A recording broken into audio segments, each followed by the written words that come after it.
This is John Paul Rai coming to you from Tokyo, Japan. Some people call me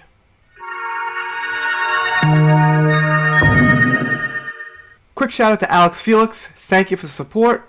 It's appreciated. Today, talking about Dark Fate and its final days at the box office. So I think the movie's still running right now as I'm making this video, but it's pretty easy to see where it's going to end up. It's pretty predictable. It's been doing very bad, but Charlie's Angels has actually been doing worse. However, talking about Dark Fate today. Here we go. So I was checking out this Reddit post. We're looking at a likely final global gross of around 260 to 265 million. So he then refers us to this article by Scotty Boy, and he says, wow, that's worse than I thought. I thought it would at least make 300 million. I had no idea what it would make. I thought it would do okay too. It's a Terminator movie, but I guess not. I guess they made some very terrible choices as far as the plot line, and here we are. Box office, the failure of Terminator Dark Fate is terrible news for Alien and Predator. So, Scott always has to start these articles trying to deflect, heat off of the thing he's talking about, but it means nothing for Alien and Predator. Because if they made a good Alien movie without, killing a beloved character of 30 plus years, or a good Predator movie, and these movies didn't have these SJW agendas or something like that, then they do good. But if you make Woke Fate, it does bad. I don't even like using words like that, but it's a nice, easy way to sum it up. Why what worked for Star Wars The Force Awakens, by the way, never missing a chance to shill Star Wars. Gotta slip in that what worked for Star Wars, so if you read Scott's overall commentary, he's always trying to sneakily shill Star Wars. Star Wars, Star Wars, Star Wars. Disney Star Wars, not just Star Wars. He doesn't write an article like, how I love the original trilogy and how Disney Star Wars didn't stick close to the original trilogy or something like that. It's always like, well, here's why Star Wars worked and these movies didn't. It's ugly, it's ugly, it's ugly. Alright, I lost my place here. What he was basically saying is that something worked for Star Wars, it didn't work for Dark Fate. And the same thing that got Star Wars in the mess it's in now, meaning very low interest in Episode 9, very low hype, and probably the lowest box office of a trilogy movie, was killing off a beloved character, treating them disrespectfully, and there we are. Star Wars is crippled. That's what they did with Dark Fate, and now the Terminator franchise is pretty much gone. I mean, it's not Star Wars, it doesn't have the staying power, so it's pretty much gone. Skydance, Paramount, and Disney Fox Terminator Dark Fate has earned $233.7 million worldwide.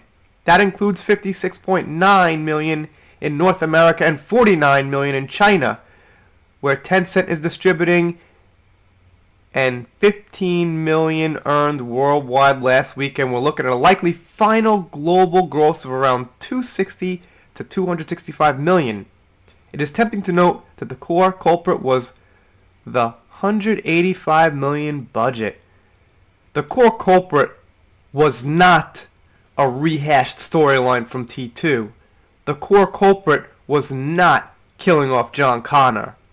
The Core Culprit was not having kind of odd leads. I mean, I wouldn't say it's because they were women. It's because they kind of, I don't know how to say it. They just weren't like normal looking. They just kind of looked a little like an odd couple, like Grace and Danny. And I think Grace is awesome. No problem with Grace. I'm not saying nothing about Grace. She looked awesome. It's just that one picture of it. That whole feeling of the movie just didn't seem kick-ass. Even if the characters did kick-ass, you could make anybody kick-ass, but it just didn't feel kick-ass. It just felt a little odd, to be honest.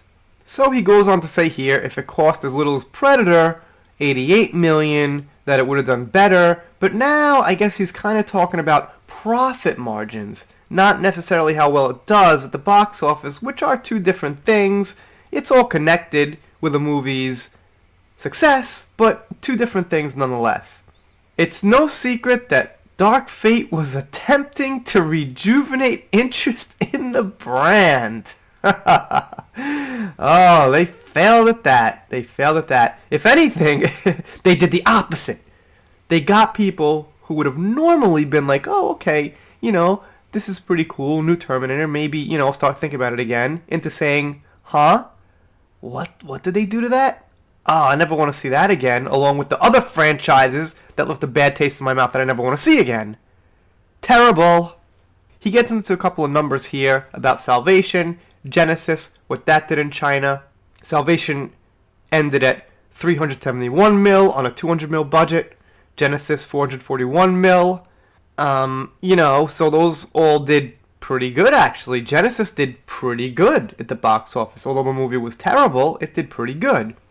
Ooh, then we got a couple excuses about how it's an R-rated movie and doesn't lend itself to family outings in a multiplex, but what about the Joker? What about the Joker? Not a family movie. Biggest profit margin, I think, in history, or top 5, or it's looking like one of the biggest profit margins in history. 50 million budget, over $1 billion, not family friendly, Scott.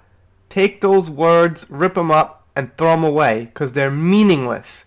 When a current movie out there is over $1 billion that's rated R with a historical profit, you can't defend the movie by saying that it was R, so it didn't do as good in the box office.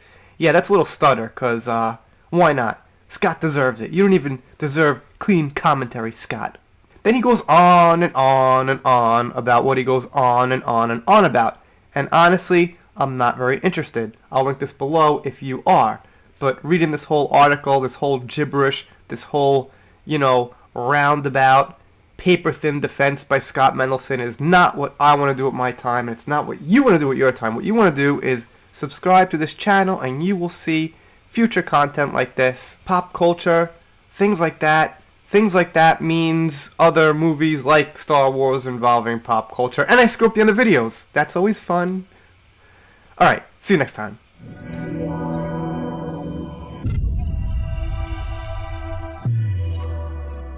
If you are not subscribed to this channel, The Entertainment Hacker, what are you waiting for? Smash that subscribe button now.